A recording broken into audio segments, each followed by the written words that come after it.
तो दोस्तों मैंने इसको पावर दे दिया है। तो अब हम इसमें ऑडियो वीडियो पैनल लगाएंगे। देख सकते हैं हमारा ए बी आ गया, ए बी ऑटो। तो ये हमारी हो गई वीडियो और ये हमारी ऑडियो। तो देख सकते हैं आप टीवी ओके हो गई है, यानी कि कलर और पिक्चर यानी कि कट कर जो आ रही थी वो ओके हो चुकी। तो नमस्कार दोस्तों, शिवा रिपेयरिंग में आपका स्वागत है। तो दोस्तों आज हमारे पास कस्टमर की टीवी आई है। इसकी पिक्चर यहाँ से भी कटा हुआ, ऊपर से भी आपको चेक कर कर दिखाते। चलिए इसको पावर देते हैं। तो जैसे कि यहाँ पर देख सकते हैं मैंने पावर दे दिया है। तो यहाँ से कट कर और यहाँ से तस्वीर कट कर यानी कि चल रही।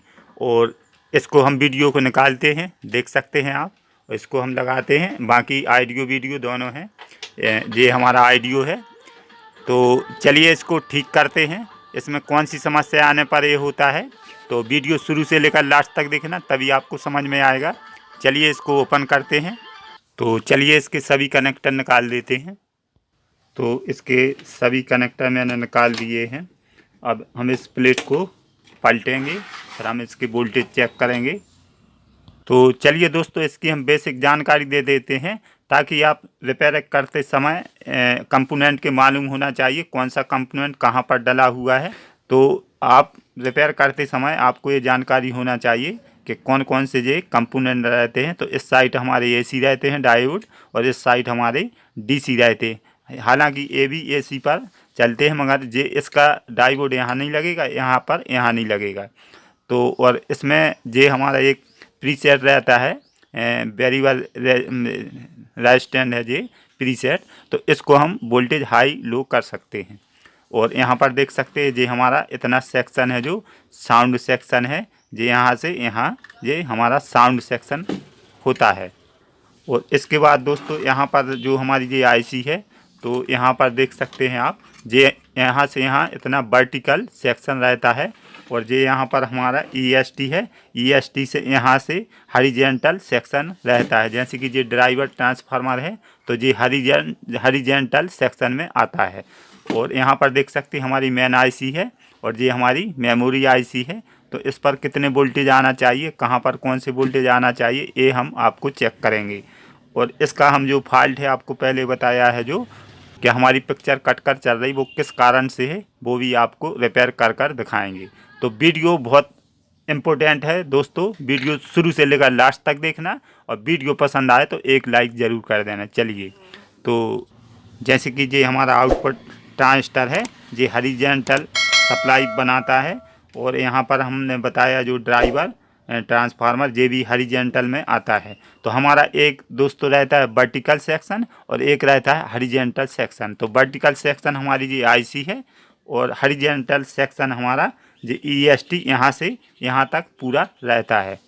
तो चलिए इसके हम वोल्टेज आपको शुरू से लेकर पूरे बारी बारी दिखाएंगे, कहाँ पर कौन से वोल्टेज आना चाहिए, और टीवी चालू करते समय कितना वोल्टेज रहना चाहिए, और अप कंडीशन में कितना वोल्टेज रहना चाहिए, ये भी आपको जानकारी हो जाएगी, ताकि आप नए मैकेनिक हैं जो, तो टीवी को आसानी से रिपेयर कर सकते हैं। तो वीडियो स्टार्ट करते हैं। चलिए तो ये यहाँ पर देख सकते हमारे दो भाग रहते हैं। ये ड्राइवर ट्रांसफार्मर, इस साइड हमारा प्राइमरी, इस साइड हमारा सेकेंडरी। तो इस साइड हमारे हाई वोल्टेज आते हैं दोस्तों, इस साइड हमारे लो वोल्टेज आते हैं। यानी कि यहाँ पर भी एसी आते हैं, और यहाँ पर भी मेन एसी 220 अपन देते हैं। तो यहाँ पर हाई वोल्टेज आपको करंट का झटका लग सकता है। तो वोल्टेज चेक करते हैं इसके कहाँ पर कौन से आते हैं। चलिए इसको हम पावर देते हैं। तो सबसे पहले हमारा हम एसी देखते हैं कितना आ रहा है। यहाँ पर करेंगे हम 750 एसी पर, और यहाँ पर हम एसी वोल्टेज चेक करेंगे। मीटर पर ध्यान दीजिए, जैसे कि यहाँ पर देख सकते हैं हमारे 200 वोल्टेज 195 200 आ रहा है, यानी कि कम है। तो अब हम आगे कैपेसिटर पर देखेंगे। तो यहाँ से हम लाइन फिल्टर है, लाइन फिल्टर से हमारे डायोड हैं, डायोड से हम कैपेसिटर पर वोल्टेज चेक करेंगे। तो कैपेसिटर पर 1000 डीसी मीटर को सेट करेंगे, और देख सकते हैं तो ये हमारे 246 वोल्टेज आ रहा है, यानी कि हमारा इनपुट वोल्टेज लो है। तो यहाँ पर है, अगर इनपुट हमारा 240 होता तो यहाँ पर 330 या 350 वोल्टेज हमें प्राप्त होते। तो चलिए इसके आगे हम यहाँ पर तो नहीं देख सकते, टीवी हमारा ऑन है, क्योंकि मीटर ख़राब हो जाएगा। यहाँ पर हमारे हाई फ्रिक्वेंसी वोल्टेज कन्वर्ट होते हैं। चलिए हम आउटपुट आपको पूरा वोल्टेज चेक कर कर दिखाते कहाँ पर कौन से आते हैं। तो इसको हम मीटर को करेंगे 200 वोल्टेज पर।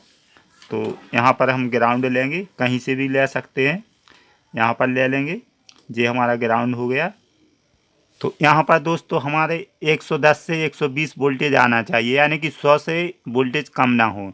तो हमारे 117 वोल्टेज आ रहे हैं, यानी कि यहाँ पर सही है। और ये हमारी वर्टिकल आईसी के लिए होता है। तो यहाँ पर हमें 27 वोल्टेज मिल रहा है, यानी कि यहाँ पर भी 25 से 27 वोल्ट आना चाहिए, यानी कि 20 से कम ना हो।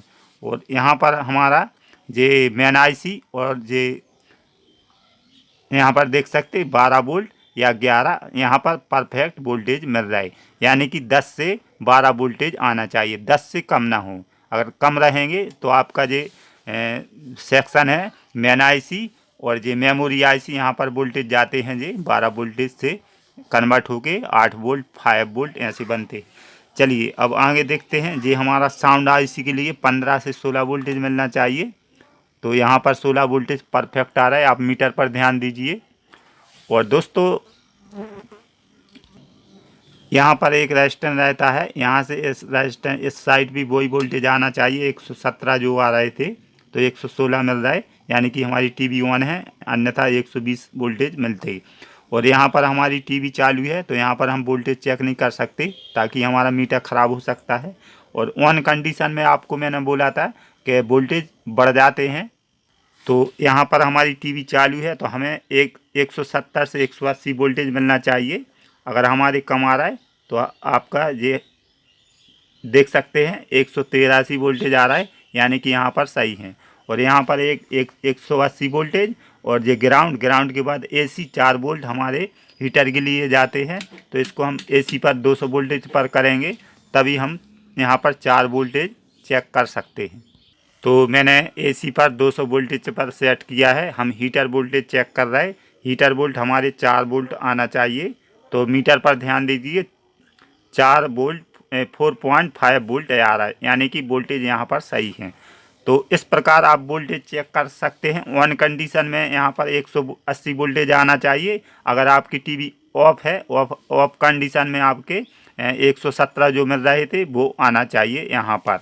तो इस प्रकार आप वोल्टेज चेक कर सकते हैं। जैसे कि मैं टीवी अगर आप बंद कर दोगे तो यहाँ पर 117 वोल्टेज 120 मिलेंगे, और टीवी आपकी ऑन रहेगी तो 180 वोल्टेज, और हीटर पर हमें 4 वोल्ट मिलना चाहिए। जो हमारा हीटर यहाँ पर फिलामेंट रहता है, यहाँ पर ये आप देख सकते हैं, इसके लिए 4 वोल्ट एसी चाहिए। तो चलिए अब हम इसके मेमोरी आईसी पर वोल्टेज आपको दिखाते हैं।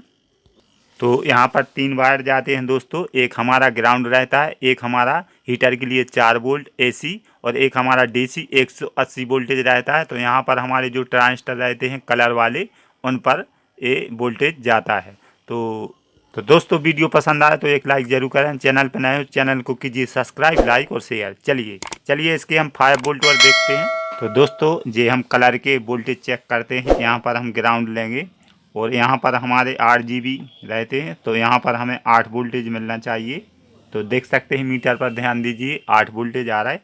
और यहाँ पर हमें 3 वोल्ट, तो 3.3 वोल्टेज आ रहा है। यहाँ पर हमें एक वोल्ट से 2 वोल्टेज मिलना चाहिए, क्योंकि यहाँ से 8 GB हमारे कलेक्टर ट्रांजिस्टर पर जाते हैं, यहाँ पर जो हमारे पिक्चर ट्यूब बेस पर रहते हैं। तो यहाँ पर हमें एक वोल्ट से 2 वोल्ट मिलना, यानी कि 1.5 वोल्ट मिलना चाहिए। तो यहाँ पर देख सकते हैं 1.3 आ रहा है। और यहाँ पर ये हमारे 8 GB कलर वाले रहते हैं 1.4। और यहाँ पर ये हमारा ग्राउंड है दोस्तों। तो अब हम इसके 5 वोल्ट चेक करेंगे मेमोरी आईसी पर। तो मेमोरी आईसी हमारी 8 लाख की रहती है दोस्तों, मैंने जो पहले बताई है। चलिए मेमोरी आईसी हम चेक करते। 5 वोल्ट हमें फर्स्ट पिन पर मिलना चाहिए। तो हमारे 5 वोल्ट आ रहा है, देख सकते हैं आप मीटर पर। और एक साइड की हमारी ये ग्राउंड रहती हैं। तो और हमारी ये मेन आईसी है, यहाँ पर 8 वोल्ट और 5 वोल्ट मिलना चाहिए। इसको भी आप हम देखते हैं। और दोस्तों 5 वोल्ट हमारे ट्यूनर पर आना चाहिए। इस पर ट्यूनर तो नहीं, मगर आपको चेक करते हैं, देख सकते हैं मीटर पर 5 वोल्ट आ रहा है। क्योंकि CRT टीवी में ये ट्यूनर हटा दिया है, उसका कोई काम नहीं रहता है, पहले रहता था, अब तो ऑडियो वीडियो से काम चलता है। और यहाँ पर हम देख सकते हैं हमारे ये सेंसर और रिमोट के लिए रहता है। तो यहाँ पर भी हम वोल्टेज चेक करते हैं। तो यहाँ सेंसर देख सकते हैं, यहाँ पर 5 वोल्ट मिलना चाहिए, 5 वोल्ट मिल रहा है। यहाँ पर हमारा कीबोर्ड जो रहता है आगे पुश बटन वाला, यहाँ पर भी 5 वोल्ट आ रहा है, यानी कि वोल्टेज पूरे परफेक्ट हैं। तो हमारी ये तस्वीर कट कर क्यों आ रही, अब हम उसको देखते हैं। तो पहले बताया यहाँ 55 नंबर और यहाँ पर भी वोल्टेज आते हैं IC में, IC पर 8 वोल्ट और 5 वोल्ट। तो अब हम देखते हैं दोस्तों कि हमारी ये तस्वीर कट रही, अब हम इसको चेक करते हैं। तो अब हम वर्टिकल IC देखते हैं, क्योंकि ये हमारा वर्टिकल सेक्शन से प्रॉब्लम है। तो 27 वोल्टेज यहाँ पर आ रहा है और यहाँ पर देख सकते हैं ये हमारे 29 वोल्टेज आ रहा है, यानी कि हमारे वोल्टेज वर्टिकल IC को मिल रहा है। तो वर्टिकल IC तो हमारी ओके है। और यहाँ पर देख सकते हैं तो ये हमारे ये कॉइल को जाते हैं, तो यहाँ पर हम वोल्टेज चेक करते हैं, 110 आना चाहिए, 116 आ रहा है। यहाँ पर 14 वोल्ट आना चाहिए, तो 13 वोल्ट 14 वोल्ट मिल रहा है। यहाँ पर भी 14 वोल्ट आना चाहिए, तो 14 वोल्ट मिल रहा है, यानी कि यहाँ से वोल्टेज ओके हैं। तो हम अब देखते हैं दोस्तों एक कॉइल में हमारे कोई ये वायर में बारिश की टाइम होने पर ये हमारे वायर लूजिंग हो जाते हैं। चलिए इसी को देखते हैं कि कहीं वायर तो नहीं कोई निकला है। तो ये हमारी ये कॉइल है, देख सकते हैं। तो इनके वायर हम चेक करते हैं सभी। तो यहाँ से यहाँ तो ये हमारा ये जुड़ा हुआ है और यहाँ पर आप देखते हैं। तो दोस्तों यहाँ पर ये भी देखते हैं। तो दोस्तों ये यहाँ पर एक वायर हमारा निकला हुआ है, आप देख सकते हैं। तो यहाँ से गला हुआ है। चलिए इसको हम निकालते हैं, आपको दिखाते हैं। तो देख सकते हैं यहाँ पर देखिए, तो ये हमारा वायर एक निकला हुआ है, इसी से हमारी तस्वीर कट कर आ रही, देख सकते हैं। तो इसको हम ज्वाइंट करेंगे और फिर हम देखते हैं, इसको चेक करेंगे। इसका पालस है, जो पालस हम निकालेंगे, फिर हम इसको सोल्डरिंग करेंगे। तो चलिए इसकी सोल्डरिंग करते हैं। तो यहाँ से एक वायर गला हुआ था, तो बारिश की टाइम में ये ख़राब हो जाते हैं दोस्तों, निकल जाते हैं। तो यहाँ पर आपको ध्यान देना चाहिए, आपकी कभी भी ऐसी तस्वीर कट कर आए तो आप यहाँ पर वायर देखें, कहीं हमारा वायर तो कोई निकला हुआ तो नहीं है। तो पहले हम वोल्टेज चेक करें, वोल्टेज चेक करने के बाद फिर यहाँ आप देख सकते हैं। तो यहाँ एक कॉइल में ये प्रॉब्लम आने से होता है। चलिए दोस्तों इसको मैंने लगा दिया, अब इसको हम चेक करते हैं कि टीवी हमारी ओके हो चुकी या नहीं। चलिए तो पावर देते हैं, फिर इसको हम देखते हैं। तो टीवी मैंने पावर दे दिया है, यहाँ पर देख सकते हैं हमारी टीवी ओके हो गई है। अब हम इसमें ऑडियो वीडियो चेक करेंगे कि ताकि हमारे आ रहे या नहीं। चलिए इसको हम सभी कनेक्टर लगाएंगे, कनेक्टर लगाने के बाद आपको चेक कर कर दिखाएंगे। तो दोस्तों वीडियो पसंद आए तो एक लाइक ज़रूर कर देना, और चैनल पर नए हो चैनल को कीजिए सब्सक्राइब, लाइक और शेयर। चलिए तो इसके हम सभी कनेक्टर लगाकर आपको चेक कर कर दिखाते हैं। तो दोस्तों टीवी मैंने ओके कर दी, अब हम इसको पावर देते हैं। तो इसमें जो ये कॉइल में वायर निकला हुआ था, तो ये कॉइल आपको चेक करना चाहिए। और ये हमारा फॉल्ट वर्टिकल सेक्शन से था, यानी कि हॉरिजॉन्टल सेक्शन के सही ये कॉइल में वायर थे। और इसके बाद दोस्तों कभी भी ये आपका ऐसा लाइन आए तो ये IC की प्रॉब्लम रहती है, और आपका अगर खड़ी आए तो ये हॉरिजॉन्टल सेक्शन देखना चाहिए। तो चलिए इसको हम पावर देते हैं। तो दोस्तों मैंने इसको पावर दे दिया है। तो अब हम इसमें ऑडियो वीडियो पैनल लगाएंगे, देख सकते हैं हमारा AB आ गया, AB R2। तो ये हमारी हो गई वीडियो और ये हमारी ऑडियो। तो देख सकते हैं आप टीवी ओके हो गई है, यानी कि कलर और पिक्चर यानी कि कट कर जो आ रही थी वो ओके हो चुकी। तो चलिए दोस्तों अगर आपको वीडियो पसंद आया हो तो एक लाइक ज़रूर करें, चैनल पर नए हो चैनल को कीजिए सब्सक्राइब, लाइक और शेयर। चलिए दोस्तों मिलते हैं अगले वीडियो में, थैंक यू।